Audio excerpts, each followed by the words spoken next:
Welcome to Bite at a Time Books, where we read you your favorite classics one bite at a time.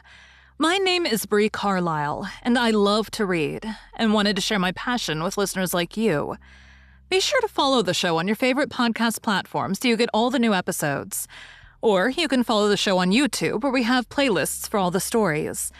You can find us on all the social medias at Bite at a Time Books, or on our website, biteatatimebooks.com, where you can also sign up for our newsletter for more information on what we're reading and what's coming next for the podcasts.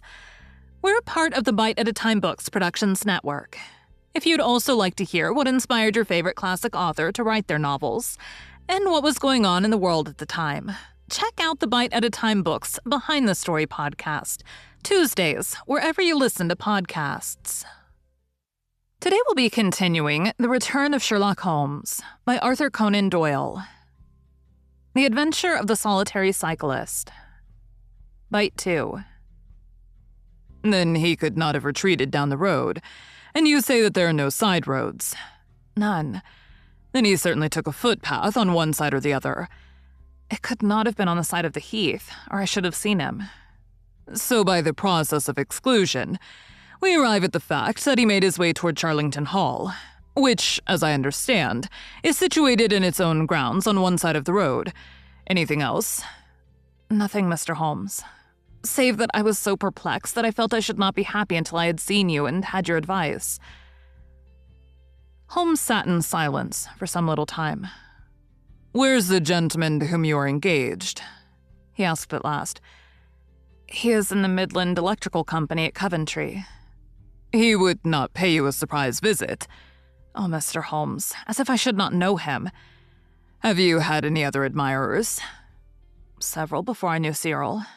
And since? There was this dreadful man, Woodley, if you can call him an admirer.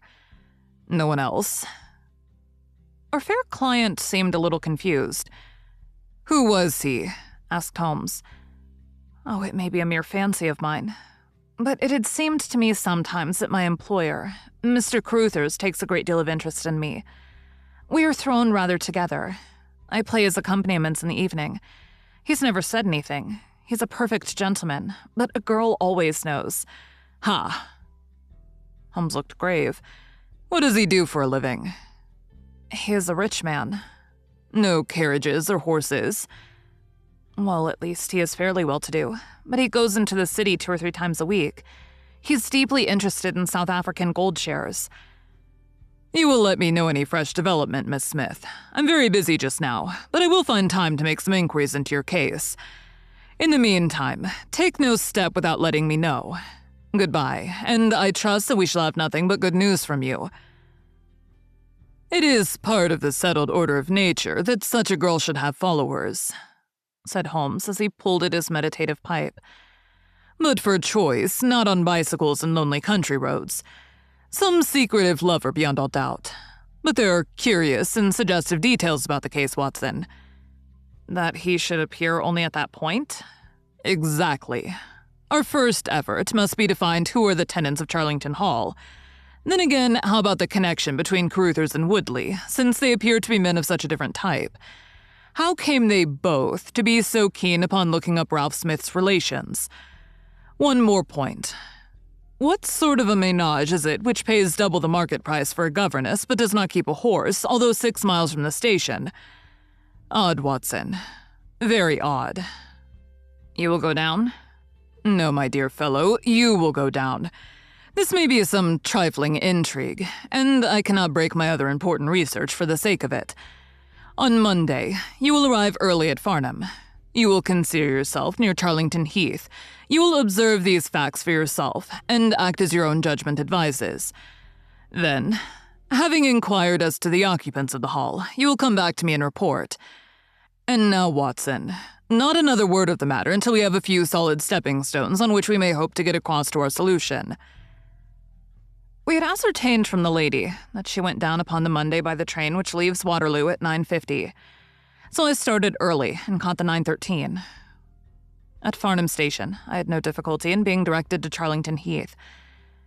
It was impossible to mistake the scene of the young lady's adventure. for the road runs between the open heath on one side and an old yew hedge upon the other, surrounding a park which is studded with magnificent trees. There was a main gateway of lichen-studded stone, each side pillar surmounted by moldering heraldic emblems. But besides this central carriage drive, I observed several points where there were gaps in the hedge and paths leading through them. The house was invisible from the road, but the surroundings all spoke of gloom and decay. The heath was covered with golden patches of flowering gorse, gleaming magnificently in the light of the bright spring sunshine. Behind one of these clumps, I took up my position so as to command both the gateway of the hall and a long stretch of the road upon either side. It had been deserted when I left it. But now, I saw a cyclist riding down it from the opposite direction to that in which I had come. He was clad in a dark suit, and I saw that he had a black beard. On reaching the end of the Charlington grounds, he sprang from his machine and led it through a gap in the hedge, disappearing from my view. A quarter of an hour passed, and then a second cyclist appeared. This time it was the young lady coming from the station. I saw her look about her as she came to the Charlington hedge. An instant later, the man emerged from his hiding place, sprang upon his cycle, and followed her. In all the broad landscape, those were the only moving figures. The graceful girl sitting very straight upon her machine, and the man behind her, bending low over its handlebar with a curiously furtive suggestion in every movement. She looked back at him and slowed her pace.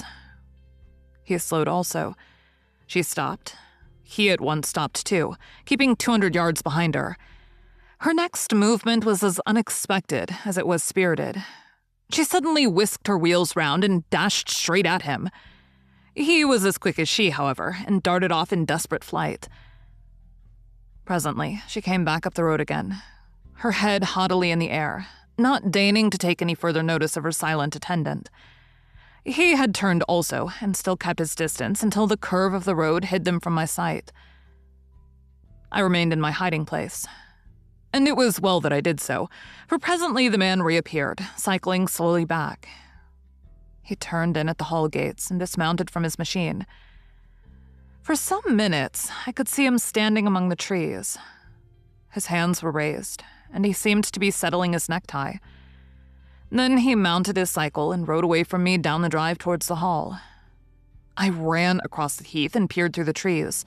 Far away, I could catch glimpses of the old gray building with its bristling Tudor chimneys, but the drive ran through a dense shrubbery, and I saw no more of my man. However, it seemed to me that I had done a fairly good morning's work, and I walked back in high spirits to Farnham. The local house agent could tell me nothing about Charlington Hall, and referred me to a well-known firm in Pall Mall. There, I halted on my way home and met with courtesy from the representative. No, I could not have Charlington Hall for the summer. I was just too late. It had been let about a month ago. Mr. Williamson was the name of the tenant. He was a respectable, elderly gentleman. The polite agent was afraid he could say no more, as the affairs of his clients were not matters which he could discuss.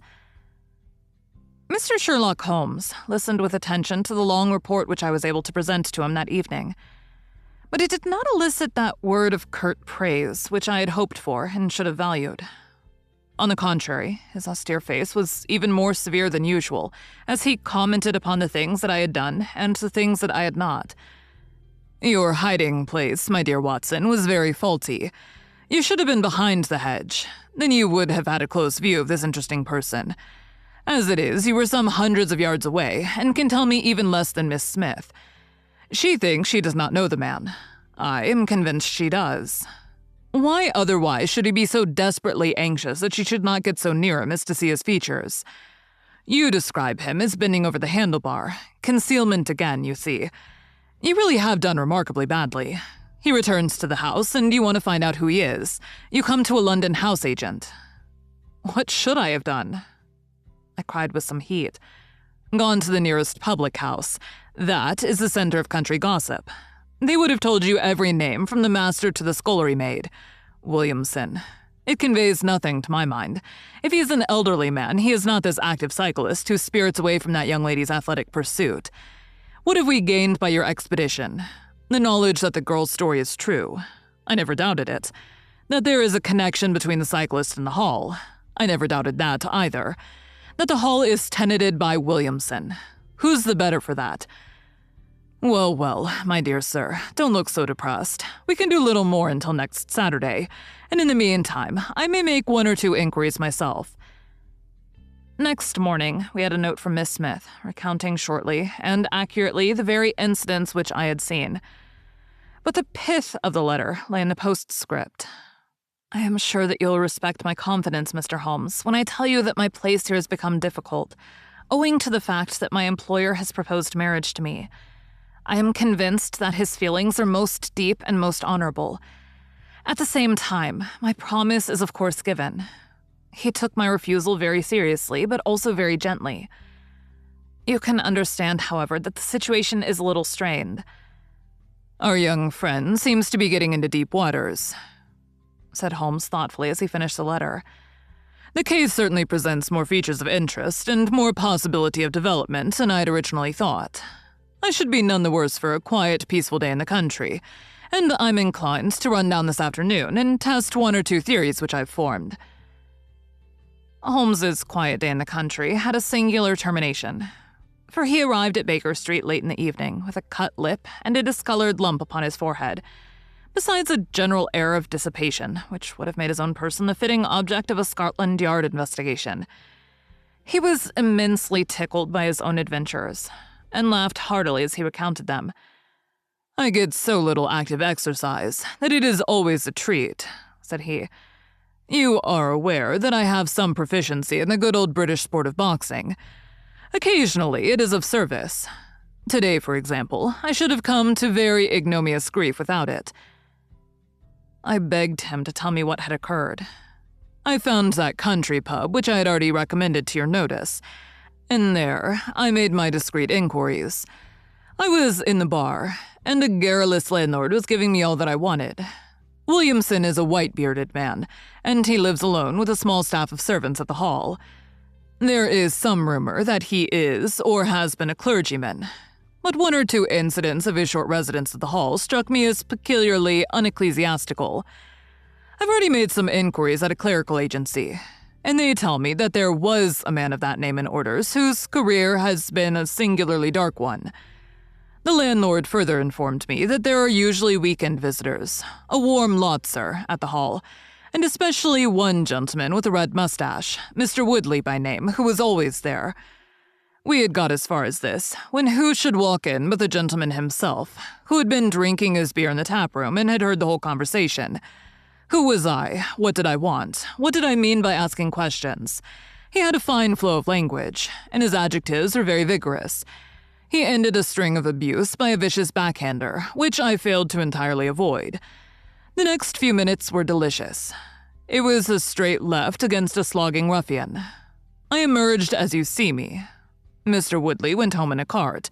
So ended my country trip, and it must be confessed that however enjoyable, my day on the Surrey border has not been much more profitable than your own. Thank you for joining Bite at a Time Books today, while we read a bite of one of your favorite classics. Again, my name is Bree Carlile, and I hope you join us tomorrow for the next bite of The Return of Sherlock Holmes. If you enjoyed our show, be sure to follow us so you get all the new episodes. We would also love for you to drop us a rating on your favorite podcast platform. You can catch us on all the social medias at Bite at a Time Books, or check out our website, biteatatimebooks.com, where you can sign up for our newsletter. Our show is part of the Bite at a Time Books Productions Network. If you would also like to hear about the authors who write the books we read on the show, check out the Bite at a Time Books Behind the Story podcast, wherever you listen to podcasts, or on biteatatimebooksbehindthestory.com.